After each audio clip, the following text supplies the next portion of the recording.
မျိုးသမီးဟာနာမည်ကျော်ကွာရှင်းပက်စေရှိနေတူပါအိမ်ထောင်ကြီးဖောက်ပြန်မှုနဲ့လိမ်လည်လိဖျားမှုပေါင်းများစွာကိုကိုယ်တိုင်မြင်တွေ့ခဲ့ရတာကြောင့်သူဟာတကိုယ်တော်ဘဝကိုပဲရွေးချယ်ခဲ့ပါတယ်အသက်ကြီးလာတာနဲ့အမျှသူ့အမေကအိမ်ထောင်ပြုဖို့ခဏခဏတိုက်တွန်းလာတဲ့အခါမှာတော့အဲ့ဒီအကြောင်းအရာတွေကိုရှောင်လွှားဖို့ဖုံချပစ်လိရှိပါတယ်ညစ်နဲ့တန်းကောင်တစ်ခုမှာတော့ဂီတာတီးတန်ကြောင့်သူနူးလာခဲ့ပါတယ်။သူဟာဒေါသတကြီးနဲ့ဘေးအိမ်ကတကားကိုတွားခောက်တဲ့အခါမှာတော့အရန်ကိုချောမောတဲ့အမျိုးသားတယောက်ကိုတွေ့လိုက်ရပါတယ်။ဒါပေမဲ့လည်းသူ့ရဲ့အနားယူခြင်းကိုနှောက်ယှက်တဲ့အတွက်ထိုအမျိုးသားကိုစူပူချိန်မောင်းခဲ့ပါတယ်။အမျိုးသားကတောင်းပန်စကားဆိုရင်သူဟာနေ့ဘက်မှာအချိန်ပိုင်းအလုပ်လုပ်ရတာကြောင့်ညဘက်မှသာဂီတာတီးလေ့ကျင့်နေရကြောင်းရှင်းပြခဲ့ပါတယ်။ပြန်လည်ကုချတဲ့အနေနဲ့သူကိုယ်တိုင်လှုပ်ထားတဲ့ကိတ်မုန့်တစ်လုံးကိုအမျိုးသမီးကိုပေးခဲ့ပါတယ်။အမျိုးသမီးဟာဘာပြောရမှန်းမသိပဲငိုင်းကြသွားပါတယ်။သူစိတ်ဆိုးနေတော့တာတို့အမျိုးသားကမေးလိုက်မှတတိပြန်ဝင်လာပြီးကိတ်မုန့်ကိုလှန်ယူလိုက်ပါတယ်။ထိုအမျိုးသားကသူ့နာမည်ကိုပြောပြခဲ့ပေမဲ့အမျိုးသမီးကတော့သူ့နာမည်ကိုပြန်မပြောဘဲအိမ်ထဲကိုအမြန်ပြေးဝင်သွားခဲ့ပါတယ်။အမျိုးသားကတော့သူစစ်ဆိုးနေတုန်းပဲလို့ထင်မိခဲ့တာပါ။တကယ်တော့အမျိုးသမီးဟာအရန်ကိုပျော်ရွှင်သွားခဲ့တာဖြစ်ပါတယ်။ဘာဖြစ်လို့လဲဆိုတော့အဲ့ဒီနေ့ဟာသူ့ရဲ့မွေးနေ့ဖြစ်ပြီးသူရရှိတဲ့တခုတည်းသောမွေးနေ့ကိတ်မုန့်ထက်နေလို့ပါပဲ။နောက်တစ်နေ့မှာတော့အမျိုးသားကသူ့တကားကိုလာခောက်ပြန်ပါတယ်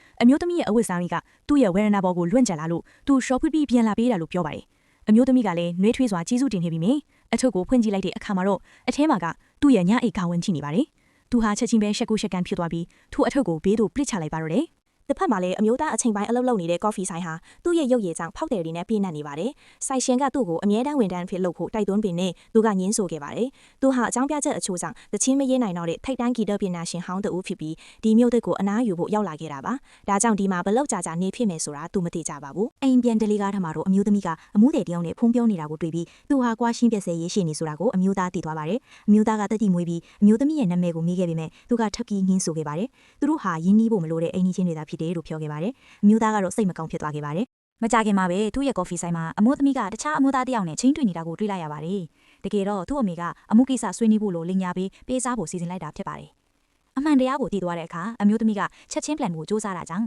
ချင်းတွေ့တဲ့အမျိုးသားကဒေါသထွက်သွားပါတယ်။သူကအမျိုးသမီးရဲ့အလွတ်အကိုင်ကိုနှိမ်ချပြောဆိုပြီးအဖြိုကြီးလိုဆဲဆိုကထွက်သွားဖို့ပြင်ပါတယ်။ဒါပေမဲ့နောက်တစ်စက္ကန့်မှာပဲသူ့အမျိုးသားဟာချော်လဲသွားပါတယ်။အမျိုးသားကသူ့ကိုတွဲကူတယ်လို့နဲ့ဘလို့များလဲကျသွားတာလဲဆိုအတန်ကြဲကြဲနဲ့မေးလိုက်တာကြောင့်ဆိုင်ထဲကလူတွေအားလုံးရဲမော်ကုန်ကြပါတယ်။ချင်းတွေ့တဲ့အမျိုးသားလည်းအရှက်ရပြီးထွက်ပြေးသွားပါတော့တယ်။အမျိုးသားကသူ့ကိုမျက်စိမိတ်ပြလိုက်ပါတယ်။အမျိုးသမီးရဲ့နှလုံးခုန်တန်းတွေဟာချက်ချင်းပဲမြန်ဆန်လာပါတယ်။သူပြန်ဖို့ပြင်တဲ့အခါအမျိုးသားကသူ့ကိုလှမ်းခေါက်ပြီးကိတ်မုန့်တစ်ခုထပ်ပေးလိုက်ပါတယ်။ပြီးတော့ချိုးတဲ့အစားအစာတွေကလူကိုစိတ်ချမ်းသာစေနိုင်တယ်လို့ပြုံးပြီးပြောလိုက်ပါတယ်။အမျိုးသမီးကကိတ်မုန့်ကိုလက်ခံလိုက်ပါတယ်။သူဆိုင်အမြင်ကိုမထွက်ခင်မှာတော့နောက်ကိုလှည့်ကြည့်ပြီးအမျိုးသားကိုသူ့ရဲ့နာမည်ကိုနောက်ဆုံးမှာတော့ပြောပြခဲ့ပါတော့တယ်။နောက်ထပ်ဇာတ်လမ်းကောင်းတွေကြည့်ရှုဖို့ like and subscribe လေးတွေလုပ်ဖို့မမေ့ကြနဲ့အောင်နော်။ comment မှာလည်းဘလို့အကြောင်းအရာလေးတွေကြည့်ချင်လဲရေးသွားပေးကြပါအောင်မျိုးတို့။